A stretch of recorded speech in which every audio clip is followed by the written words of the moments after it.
Okay, so I just wanted to give you a quick van tour of what we built over the pandemic. So this is a Ford Transit long wheelbase high roof. It does have all the bells and whistles that we were able to get. So, assisted parking, all the cameras and proximity sensors and all that. The cab is obviously pretty basic. These vehicles don't come with super nice interiors. But in addition to just the standard cab, we also did install a swivel seat here, so I can demonstrate what that looks like. Just bring it up a little bit so it doesn't get on the wall there. Hit the wall.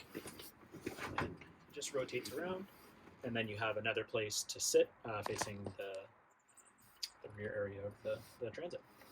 So I'll spin that back around for now. Then moving on from this, you can see we just have the regular sliding door, and then this is a framed area here to separate the cab from the rest of the vehicle, and then we have a curtain here to separate. This is just a blackout curtain that we installed. In addition, we underneath the seat here, the swivel seat, we do have our S-bar D4 heater, and that has an outlet just over here by the doorway. So it's a little bit raised from the low section down here, and then it's piped through, and then that heats the entire van. Never ever been cold in here, so it's been great in that regard. There is an additional place to sit over here should you want to. So this table just pops up, and then you have, when this is spun around, you have another place to eat or work or whatever you want to do. The flooring here is just a life-proof laminate, but it's quite tough. We haven't had any issues whatsoever for that. In addition, by the doorway here, we have our dimmable lights. So Tina, if you want to look over there at the lights, you can see that they can dim. There's still the standard transit lights on the back there, but they turn off after a few minutes. Here you can just see the red latches for our propane locker, and that's vented through the floor. So it's sealed and vented.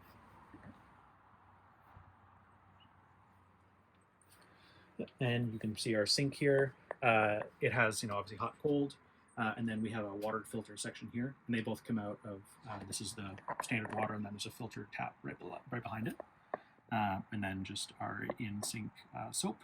You can take a look underneath the cutting board here, and then you can see it's quite a deep sink, and there's an area to dry dishes with the rack there, and if you wanted to fill it, you can stop it there. So put that back. That brings us to our 2-burner stove. The theme here on the van is we are almost all electric, except for our stove and our toilet, which we'll get to in a second. So that brings me over here.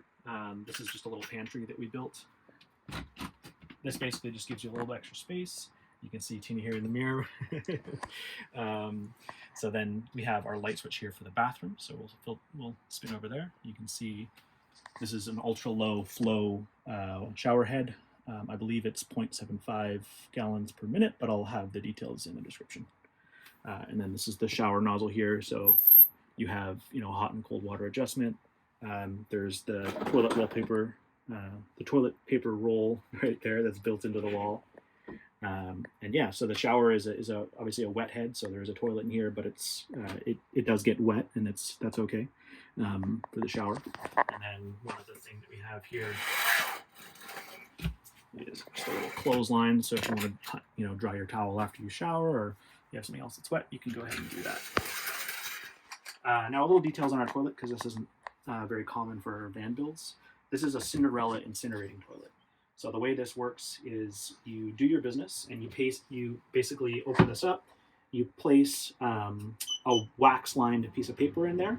Once it's done, you close this back up. You press this button here, and that will basically incinerate whatever's in there, whether that being number ones or number twos. Now the great thing about this is that there's absolutely no smell, and then the unit that collects all of the excrement, it basically never needs to be emptied. We were traveling for 6 months across the United States, and we never had to empty it once. So it's, once it's been incinerating, it takes a very small amount of volume. Mm-hmm. So that's great there.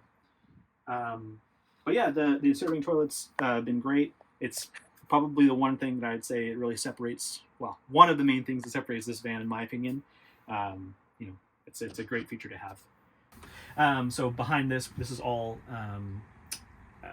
marine plywood. So there's marine plywood that constructs this entire shower, and then on top of that we do have a fiberglass reinforced plastic here, and then the edges are of course sealed with caulk. It's a marine grade caulk there, so should last a long time. Now moving on a little bit here, back towards what we were just kind of covering, we do have that pantry that I mentioned, and then right above the pantry you can find an air conditioning unit. This is a small, kind of just takes the edge off unit, but you know, if you're coming in and it's hot, you have that air conditioner on. We have a switch here because it does a bit of phantom draw. You just power this guy up and it definitely takes the edge off. You just stand here and just bask in AC. But yeah, that only draws just over about 200 watts of power, so nothing crazy. And yeah. The door to the shower? Oh yeah. So in addition to, you know, one more thing over in this area of the van, we have our shower door, which is just the Nautilus unit that you see in so many vans. So you can see here, looks nice with the light on. Yeah. So Tina, I'll get you to come over here, and then we'll turn around. Okay, shifting gears towards the back of the van here. We mentioned the sink is right there, and we have our table, and then all of our cabinetry here have these leather poles that we got from IKEA. And you can open that up, and we have a trash can here that you can see, you know, also our broom, and then our propane locker does take up quite a bit of room in there. And then we have our power separated and our fuse blocks for both the left and right side of the van. This fuse block covers the right side. And then we have 3 drawers here. They're pushed to close, so and then they stay closed. Now, if you do have something heavy in them, we do have some pins that basically come through this door here, and they lock this in place. If you have something really heavy, they can still open. So, and then we have 2 120-volt outlets here that are powered by our Renogy inverter over here. And yeah, this here is, just going over this panel, we have our Victron energy monitor. This is our inverter control. It's just a 12-volt outlet. This is our S-bar heater controller. These two are our vents that I will touch on in a minute. We have our water pump, and then this is our gray water flush here. So that's that. We have an isotherm refrigerator here, and it's nice and big. Haven't had any real issues here for our camping trips. It's got a pretty sizable freezer, lots of space for whatever you might want to keep in that. Got a bottle opener there. And we have a couple bigger cabinets here to store, you know, clothing or whatever else you want to be packing with you. One more over here, and then finally over here we have hanging storage, so coats, shirts, whatever you want can go there.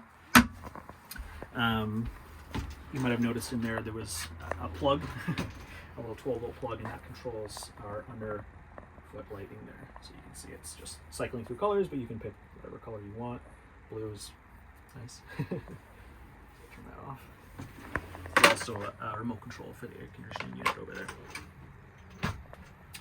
Okay, let's get into some of the more details here. So, so this, I don't know if you've noticed, is our bed. I can just stand underneath it. I'm about 5'9", so if you were, you know, without the hat, I can stand fully. With the hat, it just touches a little bit. So if you were taller than me, you would definitely duck a little bit, but there is quite a bit of space under here. This is a Happijac unit. So if we go ahead in the pantry here, there's a little button, and I'll show you right here. Then I'll control it.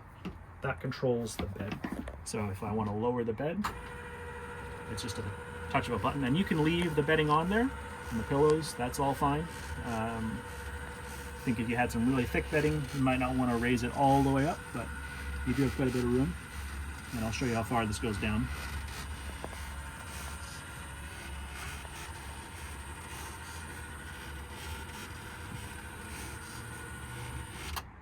Right there.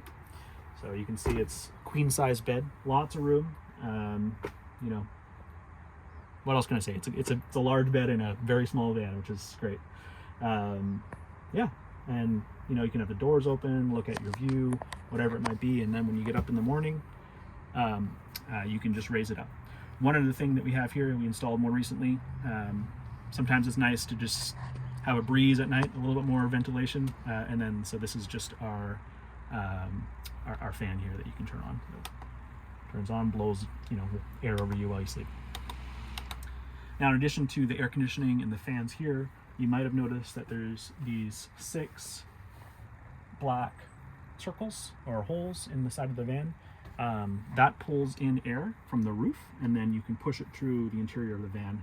And the vans can both push or pull. The fans can both push or pull, so you can get a nice cross breeze here if you wanted to. Actually, you can have this fan over here pushing air in, and that fan over there pulling the air out, so you get lots of fresh air. So I guess now we'll go over some of the details of the van. Most of our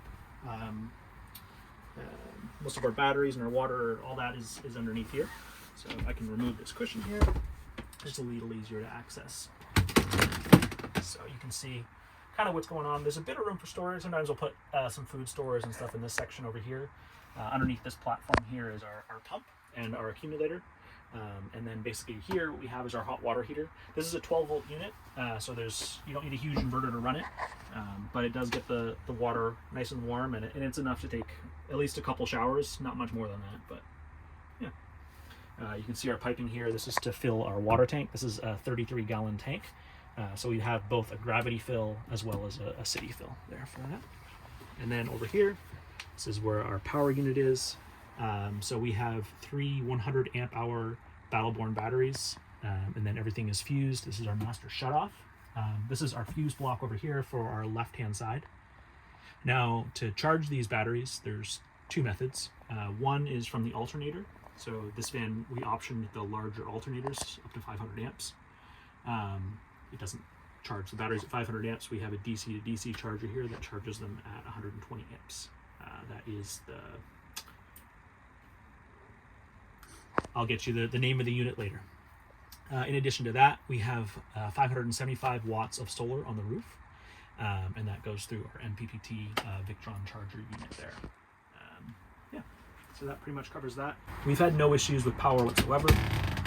Even if it's just a little bit sunny, if we're working in here, that keeps the batteries nice and topped up. Our fridge running full time. Our heating is obviously from the gas tank from our S-bar heater, and then the toilet and the stove runs on propane, so that's not a draw on the battery at all.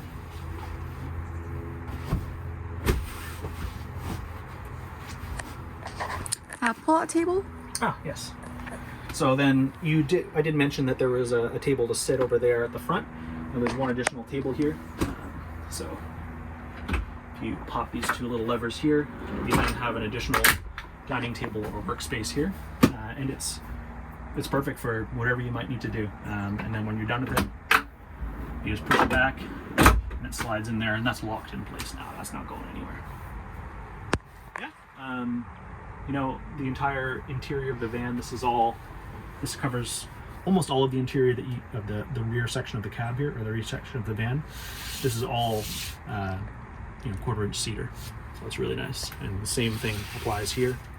And then we have our 4 puck lights here underneath the bed, and that basically is connected over here through this cable that runs through the internal of the Happijac system here. In terms of insulation, we have Thinsulate throughout the van. You can kind of see it there, and that's adhered to the interior of the van everywhere. It's either single or double insulated throughout the entire thing, so it stays cool and it gets nice and warm in here. So that's the nice thing about it. But I think that pretty much covers it.